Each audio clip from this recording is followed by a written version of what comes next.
बोले गंगा मैया की जय। बोले सत्य सनातन धर्म की जय। बोले श्रीमद् भागवत महापुराण की जय। पतित पावनी कलिमरहारिणी मंगलकारी मोक्षदायी माँ गंगा मैया का ये पवित्रतम तीर्थ हर की पैड़ी ब्रह्मकुंड है। श्रीमद् भागवत जी की चर्चा चल रही थी।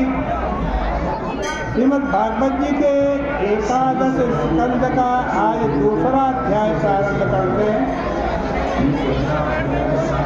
यहाँ पर श्री सुखदेव जी महाराज द्वारिका की बात सुनाते हुए कहते हैं कि परीक्षित, द्वारिका गोविंद की भुज गुप्ता है। भुज गुप्ता, भुज गुप्ता माने भगवान की भुजाओं के द्वारा वो रक्षित है। दूसरी जगह तो रक्षा भगवान अपनी भुजाओं से उत्पन्न क्षत्रियों के द्वारा कराते हैं, लेकिन द्वारिका की रक्षा भगवान स्वयं करते, अपनी भुजा से करते। वैसे ही जैसे उन्होंने अपनी उंगली पर गोवर्धन उठाकर ब्रज की रक्षा की थी।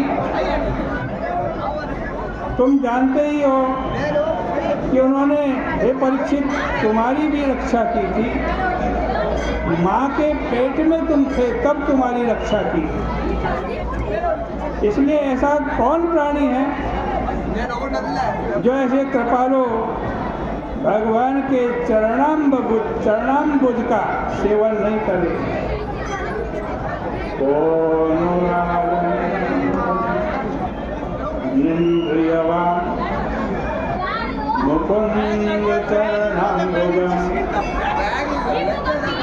इंद्रियों की सफलता तो भगवान के सगुण साकार रूप के दर्शन पूजन में ही है। भगवान के दर्शन और अनुभव के बिना तो इंद्रियां बेकार ही रह जाएंगी, क्योंकि संसार के चारों ओर मृत्यु ही मृत्यु बैठी है। इसलिए नारद जी भगवान को बार बार विदा करने पर भी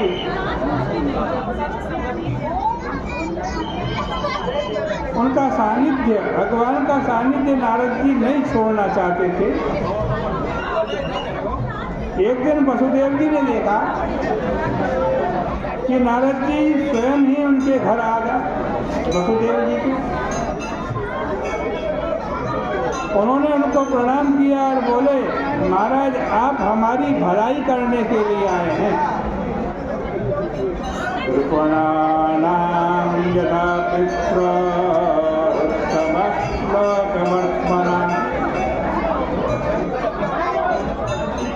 माता पिता वैसे तो अपने सब बच्चों का भला करते हैं, सर्वदेही नाम लिखा है,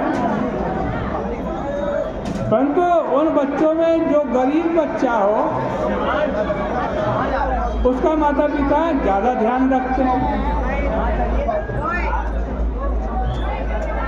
फिर उनमें कोई भला हो तो उसके प्रति माता पिता का विशेष आकर्षण होता है। देवता लोग तो बदले की भावना से काम करते हैं। उनको आप जितना दो उसकी वो बिल्कुल गिनती रखते हैं और उसी के हिसाब से मनुष्य का भला करते हैं। ये तो छाया के समान है। वसुदेव जी ने कहा कि नारद जी, मैं आपसे यह पूछता हूँ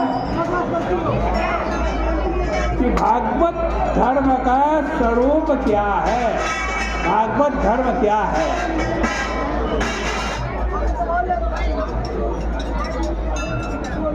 मैंने पहले जो पूजा की, भगवान की पूजा की, वह मोक्ष के लिए नहीं की। मेरे साथ देवताओं की माया ऐसी लिपटी हुई थी, ऐसी लिपट गई थी, और भगवान श्री कृष्ण अपना ऐसा सौंदर्य उन्होंने मुझे दिखाया कि मैं उसी में रम गया।